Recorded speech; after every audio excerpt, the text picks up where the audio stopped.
ready to start, I will introduce you. Do you have Haresh there?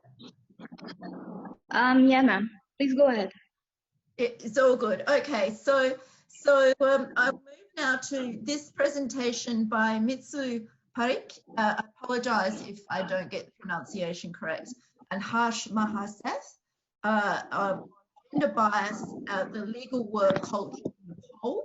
I will just say that both Mitsu and Harsh are from the world of legal research, which is a academic, they provide academic research services to government and private enterprise. And Mitsu has actually, interestingly, done a dual master's, respectively, from Gujarat National University in Comparative International Law and the University of Sydney in legal research. So she obviously definitely likes that research and has published fairly widely, and has also received the Best Student Dean's List, as has Harsh. So we've got some high quality here. Harsh received his prize for the Best Law Student and Engineering Scholar Award, and he has published also, and he works as a research associate with the world of legal research, and his internships have moved him towards areas of Asian studies, public international law and human rights. So now we'll hear about women in Nepal in law. Thank you. Thank you so much. I would like to apologize on behalf of my co-author, Harsh Mahaseth, as he has just landed from Singapore to Nepal. So he has some network issue, but he has sent me his recording. And if you allow me, then I would like to play his recording.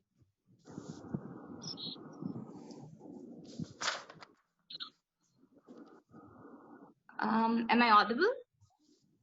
Yeah, yes, you are. I think that Bonnie will set up your recording. She will assist with that. Okay, I'll just table my equipment and I'll play his video as well. Are you doing the video from your end, are you? Yes. Oh, okay. You have to share. Yeah, I'm sorry for this.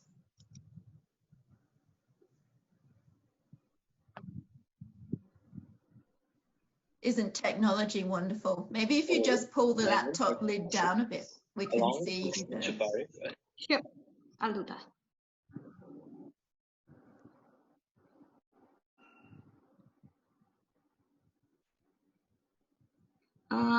I hope he's audible now, and if you're not able to hear him, I will deliver his speech. Okay. Is it better now? Yeah, that's fine. Try talking, Ash, so we can hear you. Can he hear us? We are presenting on the theme Women in Law with our topic title Gender Bias, the Legal Work Culture. You might need to turn it up. Sorry to interrupt. Yes. Sorry, is it already on? Is there a problem in hearing him? Yeah, no, it's on. We can see him, although he's dark, but yes, you will need to turn the sound to maximum. Okay, let me try to in a better way. I really apologize for all this. Is he lighter now? Yeah, that's fine. Let's try. Let's start. Okay, let me try this again.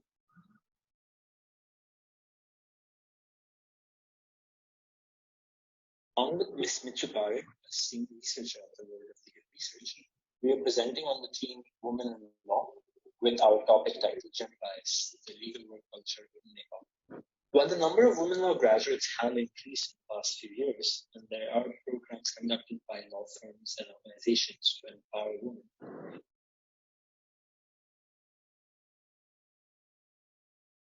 largely treated unequally compared to peers. Gender stereotypes, workplace structures, and the patriarchal mindset of the Nepali society all act as barriers.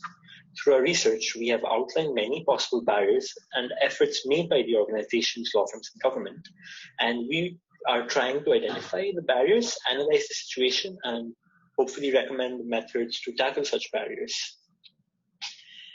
The first woman received her certificate from the Supreme Court of Nepal in 1960, but she only started her practice in 1963.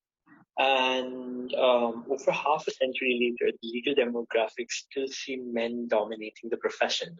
Even though over half a century has passed for Nepal's first woman lawyer, gender norms continue to hold women from the legal profession. In a survey conducted by the Nepal Bar Association, it was seen that women's participation as lawyers and judges was very nominal.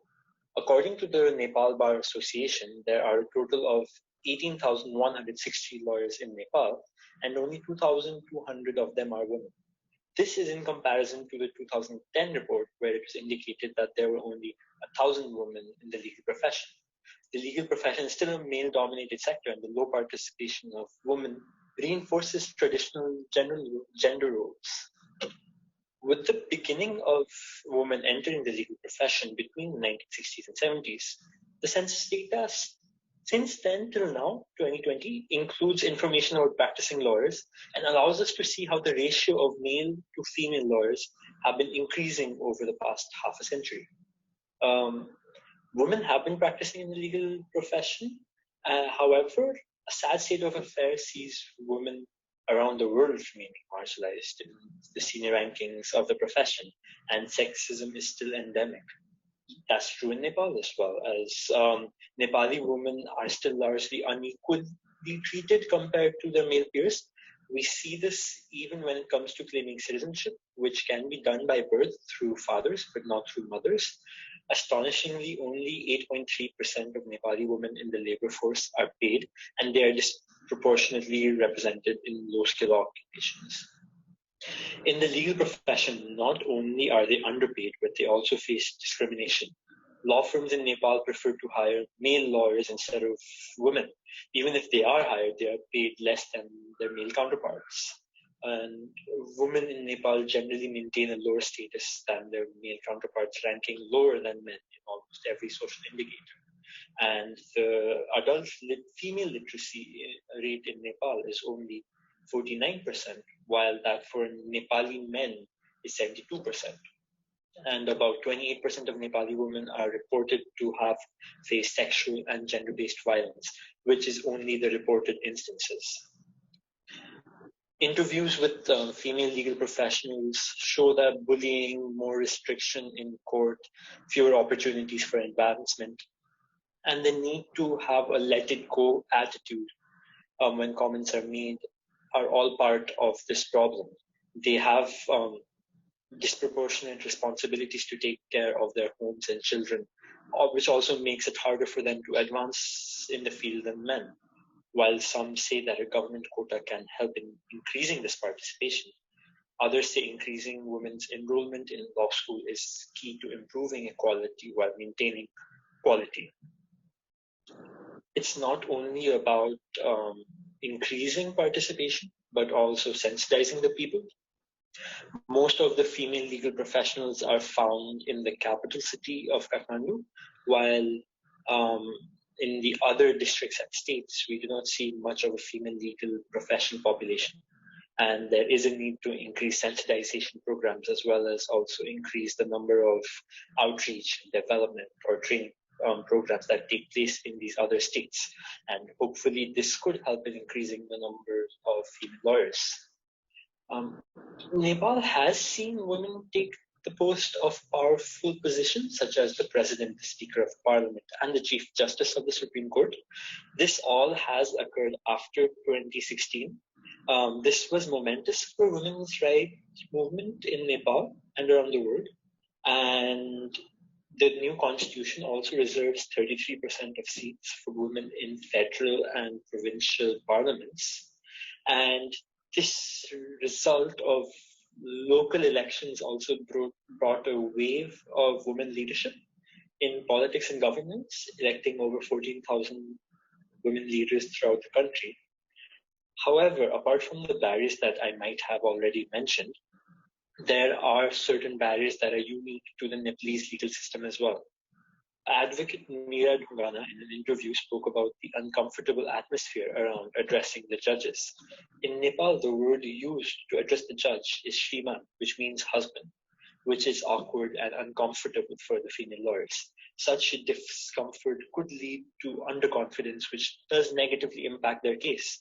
People have mocked female lawyers for addressing the judge using this term. There are even instances where clients laugh as well. A term that was used even before women served as lawyers or judges. And while there are attempts to change the term, but this is to no avail. Judges have the power to change this in practice itself, but they have not. And as it has become a tradition, women are forced to use the term. In that interview, Advocate Meera Dhungana spoke about how women in other countries might be shocked that Nepali advocates fighting for the justice of others are themselves working against their wills in the courts, addressing the judges as Shriman or husband.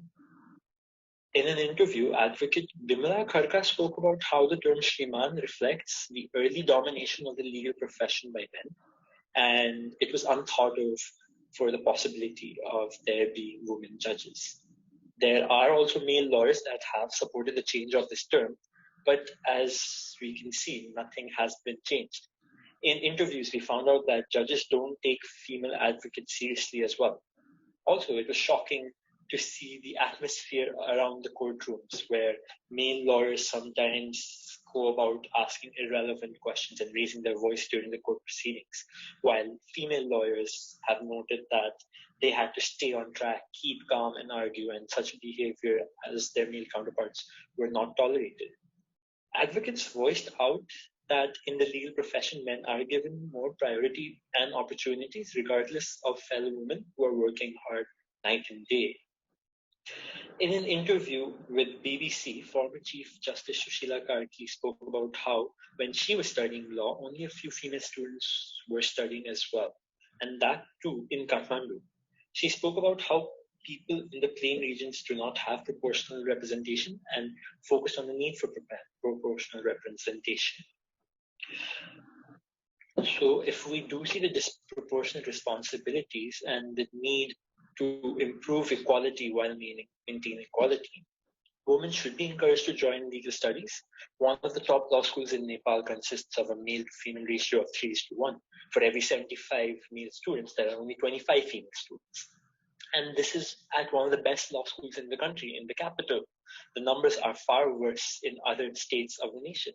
There is a need for more parity in the legal field. And for this, I now would like to hand the floor to my co-presenter, Ms. Mitsu, who will look at the efforts made by the different actors, the challenges, and the way ahead. Thank you. Hello. Now, I would like to take forward the discussion, and I would like to talk about the challenges and especially the non-private actors who have taken part in improving this situation. First of all, undeniably, NGOs have played the major role in improving situation of legal education in Nepal. I would like to start with a statement given by Attorney General Yagyamurthy that they said that when you provide legal education to women, especially in a country like Nepal, India, Pakistan, Bangladesh, the major two benefits it would bring is that you will have more dedicated lawyers, and second is by studying law itself, the women will learn their rights as self. Their rights for themselves. As I said before, the NGOs have played a major role in improving the situation.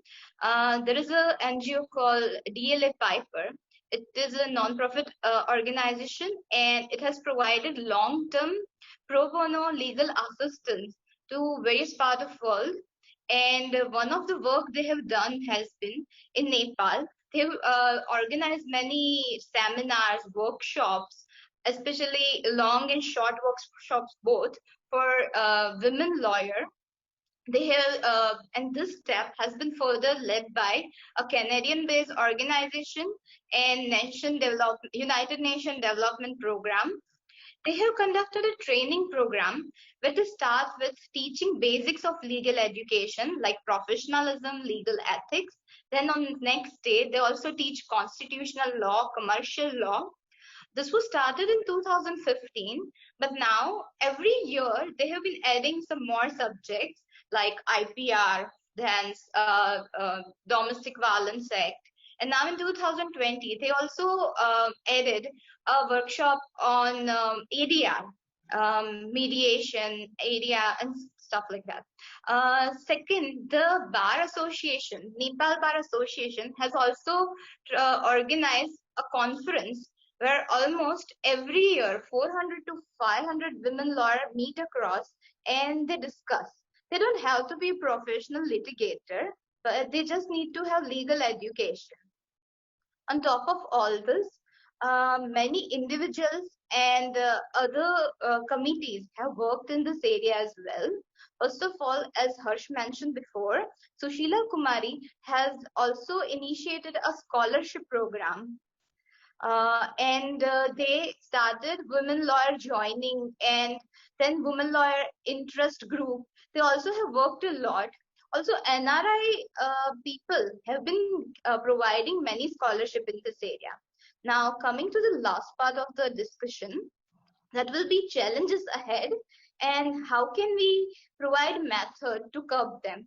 Foremost challenge is not by providing more legal education, but it is by changing the mindset. In a country like this, where the patriarchal society is prevalent and is there in every aspect of the world, where females' meekness is still celebrated and the household responsibility is not shared by male at all, in this area, it is very important to create campaigns, ads, social behavior structure in a way that women are given importance. Equality status and double standard prevalent in courts, law offices, firms, and legal institutions and law colleges itself has been a major actor in taking a woman's confidence downward. The awkwardness in the court, and then a woman enters into a college, a classroom, the mockery, bullying, and name calling, and general stereotype is one of the major factors that women, even if they are able to study, they are not preferring legal education. Now, one of the situations which can be handled by government, as mentioned before, is scholarship. And the next would be that providing law firms, giving women job, female lawyers job, tax deduction, or some kind of benefits. Even courts can prioritize women over women in a way that their hearing can be heard first, less public is present, and also there can be a committee which improvises that women is not awkward, indecent questions are not asked to them, or a judge, female judge is generally takes over the case where she can at least understand the situation. Now, female judge recruitment is also promoted. Now, as coming to the last, we need some kind of research support group which can understand, which can provide female when they hear their problems in working, their discrimination, then they can at least come out with day-to-day solutions. And they, if nothing else, then some counselors who nothing else than at least hear the problem of women lawyer. Then enforcement of law. According to Sustainable Development Goal 5, which provides gender equality, the Nepalese constitution provided Article 18, which prohibits any kind of discrimination of women. At the same time, Article 38 provides for affirmative actions, which says that you can provide a law or you can enact a legislation which promotes and protects women. Which, according to this, in these countries where the cases are long, where the whistleblowers are tagged badly, and where a woman's obedience is more privilege and is admired more than her knowledge, there can be a short process conducted by the government or NGO or private sector itself where female can have more support. Now, coming to the last and a very important point is that what we are dealing with now is not a single problem. I'd like to conclude by saying that this is the end of it is a vicious cycle. That first, women are as such reluctant to join this as they have many unshared responsibility at house, and then they come to work. At that time, they were not given enough responsibility, and they are also treated to double standard in courts and law firms itself. So when you don't get enough responsibility, even though you have equal amount of knowledge, intellectual, your confidence take a huge loss, and in that you don't feel your morale gets affected, and ultimately your efficiency gets affected, and then your performance. So in that way, ultimately female is forced to leave the job, and when they leave the job, employers are again reluctant to invest time in female lawyers. So ultimately this is a vicious cycle, and female are getting affected a lot. So I would like to end our presentation by saying that not a single factor, but every actor in government, judges, other lawyers, and society itself has to play a very definite role in promoting the gender equality in legal education and legal profession in Nepal. Thank you so much. Thank you, Mitsu and Harsh. We have about 2 minutes to 3 minutes. I don't know if anyone has sent you a question directly, or if anyone has. Let me check as well. I have a question, unless anyone else has a question. That was a fascinating discussion. It's really interesting. In Australia, we're still women aren't doing well either. So, you know, it's a very slow process, but I'm very interested in I think field judges could show leadership, particularly with the language and the mockery that goes around that. And so obviously if there were some female judges, they might finally start to change that and stand up for them. And maybe with judges, when they come to these global meetings and they get together and maybe have some more presentations and so forth to them, they could start to understand that that is really inappropriate and start to change that attitude top down. And also there's a question from Michael, are there any senior male lawyers who are speaking out? So yes, it's like male judges or senior male lawyers who are respected, who have to stand up and say this is not appropriate. I'll let you answer that quickly because we do have to go to the other session soon. I would like to answer that by quoting statement by Attorney General that he said that women should be given legal education, but they should also participate more and work hard enough and appropriately. So we are dealing with a country and mentality who inherently thinks that women are inferior. I'll quickly just give a small example that I had gone to a police station filing for a complaint of domestic violence before some years when this act was new. And the police asked, husband beats the wife. What's new in that? What's wrong in that? So we are not only questioning the system, we are questioning mindset here. Yeah, and it's a long and hard road. But look, a very thoughtful and provoking discussion to have right at the end of this conference. There are so many issues left for law to address, so I don't think we'll ever become redundant, so there's no fear of that. And I'd just like to thank you. I would clap on behalf of everyone.